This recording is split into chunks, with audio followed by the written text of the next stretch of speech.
Good morning or good afternoon if you are following the timetable. You don't have to, but it's a good structure to keep to. And we're going to have a quick look at our history. It is going to be a quick look today. You'll notice the do nows are the same as last week. I think it's because I gave you some tricky ones, especially on this side. So I've kept them the same, but also I am finding it tricky to make so many different history do now. Actually, wider curriculum do nows. Next week, there's a slight difference. It's more of a bit of a theme for the afternoons, but I'll explain that in the video next week. But today, so when was the Victorian era? That'll be 1837 to 1901.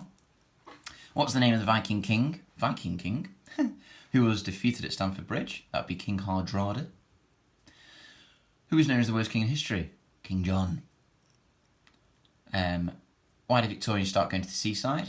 Well, like we said last time we had this, because of the introduction to train tracks and train travel, but also it was advised that they get fresh air from the city air pollution. So, huge reasons. These are the two that would be interested to see whether you remembered from last week. I expect you remember the others, but these two you may have forgotten last week when I asked, so it'd be interesting to see if your brains made the connection. Because actually it's been just over the recommended amount of days to revisit something. So the hat of a police officer in Victorian times, that represented power and respect, as a hat did for gentlemen. And the black jacket of a Victorian police officer was that of like a servant's jacket. So they were there to serve, but you had to respect them. Which is why it was a very tricky relationship at first, because you can't, it was very hard to respect somebody who serves you. Now we do that now, obviously, but it was tricky in the Victorian times. So, sticking with the Victorians, I think at first I was like, "Oh, are people going to enjoy doing this one?" But looking outside, what better thing to do?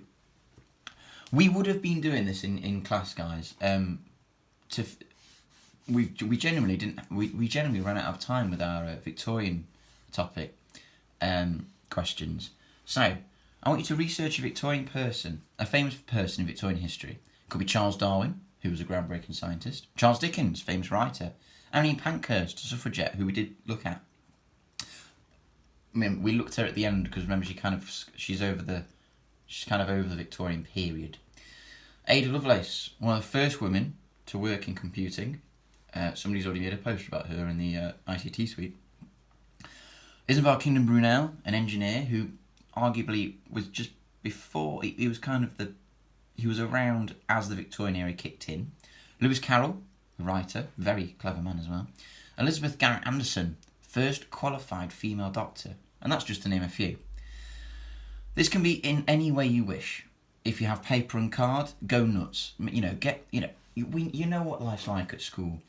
To make posters, it takes a lot of time. We tend to do things on the computer, like a PowerPoint, mainly because it's a bit quicker, but also we've got our computing skills that we can tick off as well.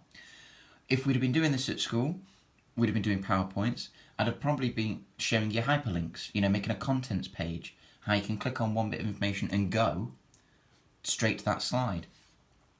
To be fair, I could show you actually.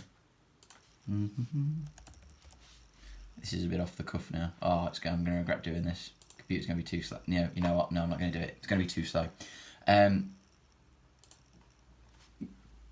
Or you can, but you've got more time now. So grab the. There's a lot of you that are arty and crafty.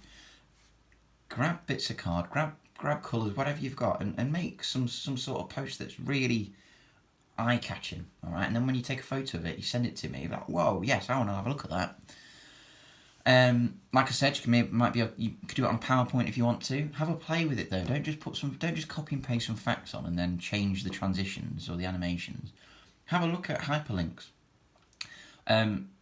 If you're really not sure, you can have a look on the internet. There's loads of tutorials for making hyperlinks. Somebody at home might be able to, especially older siblings. And it's just a way of clicking on a link and it taking you straight to that slide. So have a play around with that.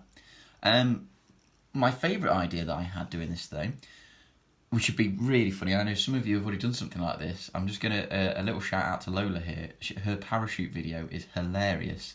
She pretended she was a was it, I forgot his name now. And the egg was a Victorian man, and she did the voiceover of the egg, which was brilliant.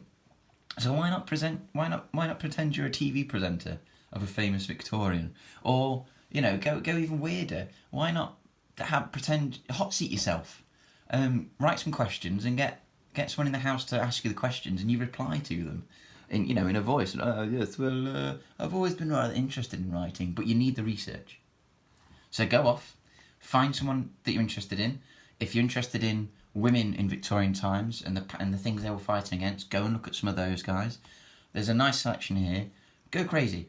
PowerPoint, poster, video yourself, TV presenter, hot seat yourself as the person. Whatever you want. It's a rainy day. Go crazy with it, okay, guys? And send me anything that you do, and I'm looking forward to this.